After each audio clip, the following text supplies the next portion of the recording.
How's it going, everybody? Welcome to the channel. As always, if you enjoyed the video, don't forget to hit that like and subscribe. It helps out, means a ton. You guys get plenty of fun stuff, not just Jujutsu Kaisen. We cover plenty of manga on the channel, so stick around, check it out, see if anything else catches your interest. But with that being said, we got to get into it because we have chapter 173 of Jujutsu Kaisen today, and this was absolutely fire. This chapter was phenomenal. We covered so many different things.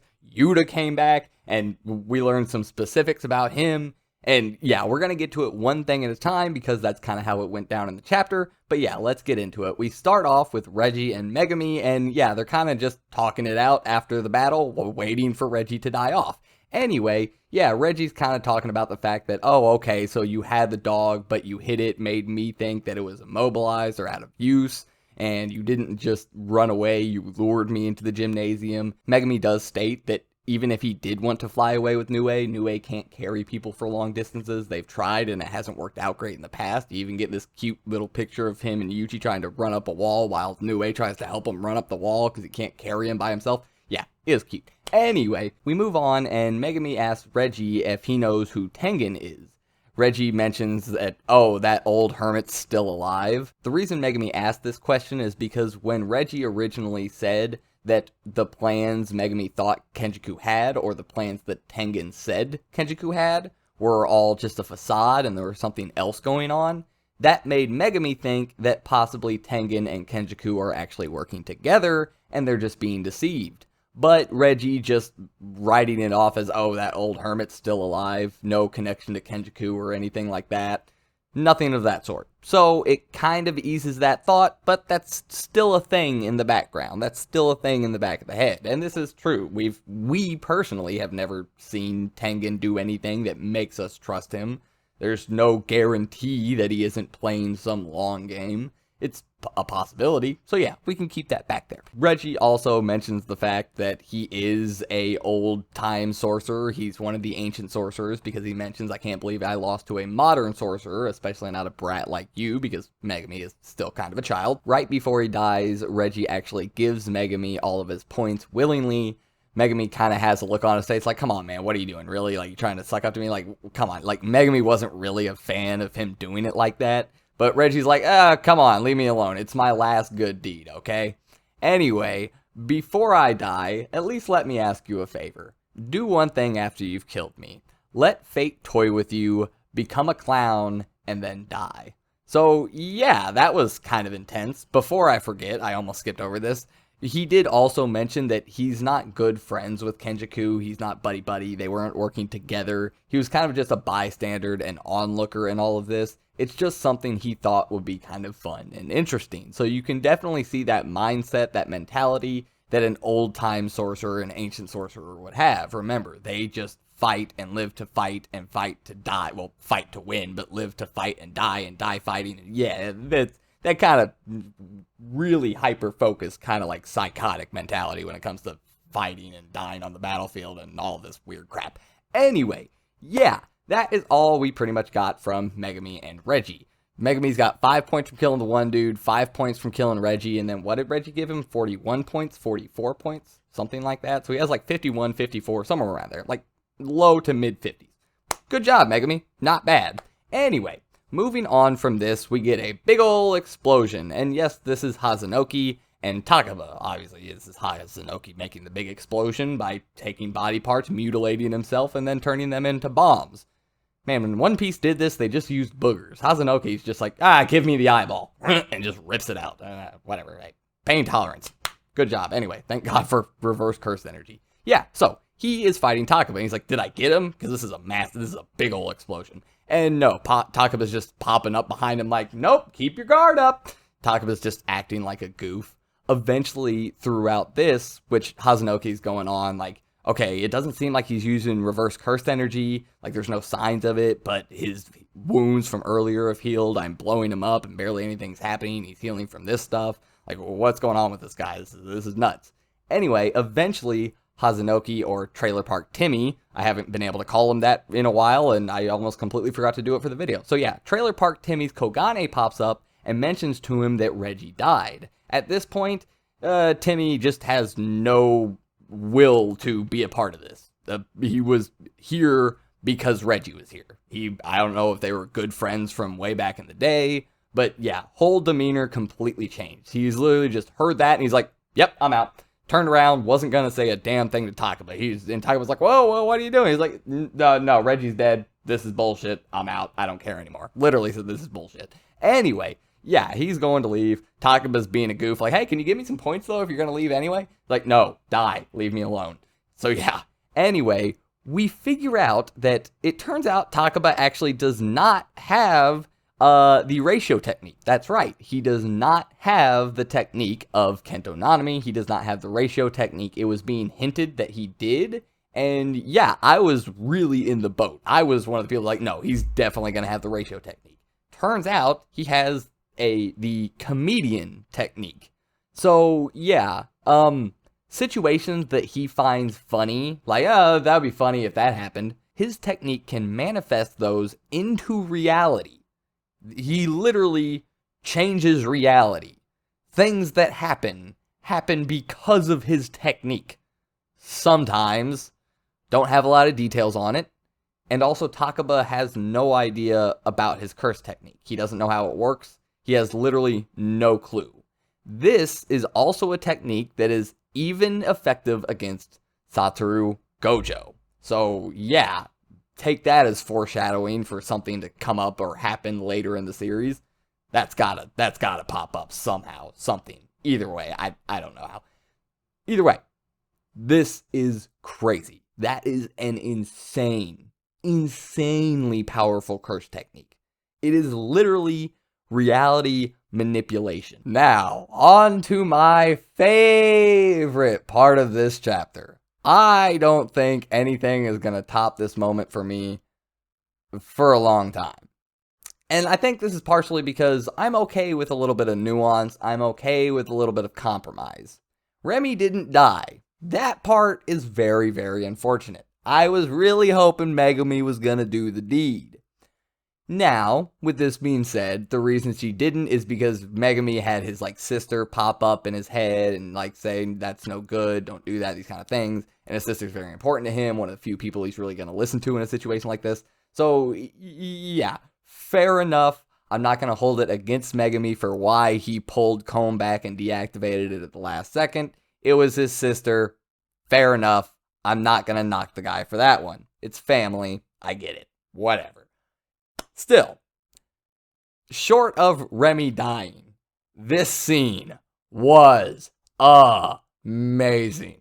Thank you, Akutami. So we literally have her just running for her life, and she's sitting here having this stupid flashback about, oh, being an adult's hard. Having to think about stuff is hard. Oh my god.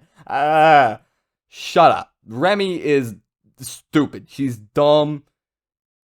Oh my god. So what followed this was just delicious. It was appetizing. It was mouth-watering. For not only me, but also for Cone totality. Because she is running through this dark alleyway, and we get to see this shadow of Cone on the wall as it is chasing her down. And you get to see the look on her face, and it is sheer terror. If you could excrete bodily fluids from every single orifice of your body at the same time due to sheer fear, Remy did that. And it was so wonderful. Oh my god. And that panel of Cone standing over her like an absolute demon. Yes.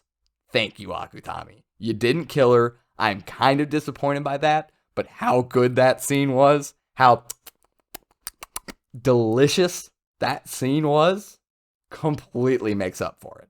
Oh, that was so good. So yeah, at this point, Megumi collapses to the ground, falls unconscious, telling his sister to shut up because he wanted to kill Remy. Should have done it anyway, would have been even better, but hey, it's okay.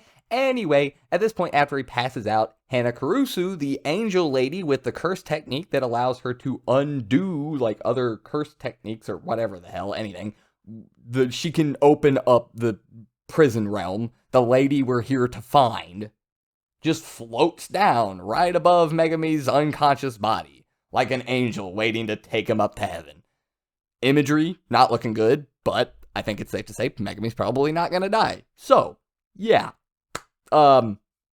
Curious to see where that's going to go. Anyway, this next part, there's a bunch of stuff, bunch of names, bunch of info. I'm just going to read it verbatim, and yeah, we'll just go with it like that. So we learned that the situation inside the Sendai City barrier has reached an intense peak, far surpassing the one in Tokyo, and is developing at a swift, aggressive pace. Daharuv? I don't know how to say this dude's name, obviously. Lakto Dwalalala owns 91 points. I'm not even going to try to pronounce the name properly. Don't ask. Second incarnation, an old man who achieved sole control of the archipelago during the Civil War of Wa. He has 2 types of self-sufficient Shikigami and can use their tracks as a domain. That's really interesting. I wish we would have gotten to see that a little bit, but we're not going to get to. I'll explain when we get there. Ichigori Ryu owns 77 points, boasts the highest cursed energy output among the players, can shoot cursed energy like a cannon, and this dude is straight up out of JoJo's Bizarre Adventure. Don't try to argue with me. You're wrong if you say otherwise. I apologize. But I'm really curious to see that super powerful cursed energy cannon. Like, that is some old school anime power right there. That is a spirit gun, okay? That's like, this dude is straight out of Yu Yu Hakusho and JoJo's Bizarre Adventure at the same time, and he has the highest amount of cursed energy output. Hype. I can't wait to see something from that. That's just going to be super destructive. Yes. Next up, we have Uro Takako? Anyway, she owns 70 points. Former captain of the Jitsu Getsu Sei Shintai unit who reports directly to the assassination team of the Fujiwara clan. They are not making this stuff easy to read. Anyway, her curse technique allows her to manipulate the sky, and you can see through 2 points of her body where it's just completely transparent. Gonna be an instant fan favorite, I can already tell, at least with a certain section of the demographic, and yeah, I can't blame them. I'm on board, let's get it. We also have Kurorushi, owns 54 points, a cockroach cursed spirit released from Kenjiku's cursed spirit manipulation, special grade already registered, dormant until introductory conditions disappear. With no alliances, their 4 equally matched abilities form a complicated relationship where they've reached a 4-way deadlock, however one side has crumbled. Yeah, that first dude that I did not know even remotely how to pronounce that name. Yeah.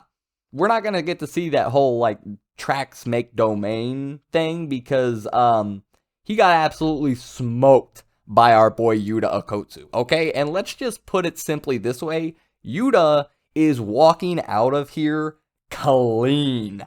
Our boy is, like, good. He is Gucci. He is clean, okay? Look, bruh, Yuta, he's gonna move even farther up the ranks throughout the calling games. Let's just put it that way. This kid is gonna pop the hell off.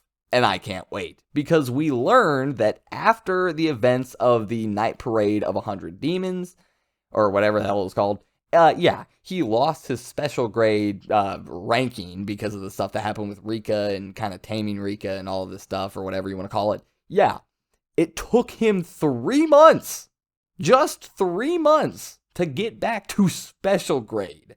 And in the modern day, he is second only to Satoru Gojo.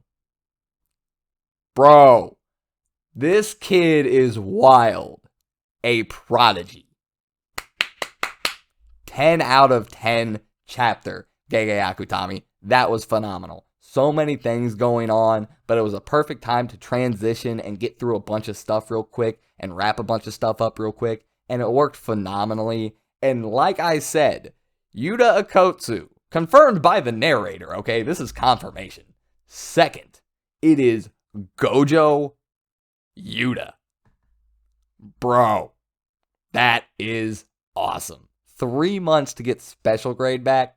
This kid is insane. This chapter was insane, and I love it. Reggie was a way better character than I expected him to be. I'm kind of sad that that's how the Hazanoki and Takaba fight kind of turned out, but with the way it happened, it added a little bit with Hazanoki and Regi's relationship and all of that, and how they interacted, and what we learned about Takaba made it to where it was still a wild moment to learn about his curse technique and exactly what it is and how crazy it is. Yeah, this chapter was phenomenal. I hope you guys enjoyed the video. If you did, don't forget to hit that like and subscribe like I said. But more importantly, at this point, go down in the comments and let me know your thoughts. I love talking to you guys and I respond to pretty much everybody. So yeah, I hope you enjoyed. I'll see you next time. I'm out.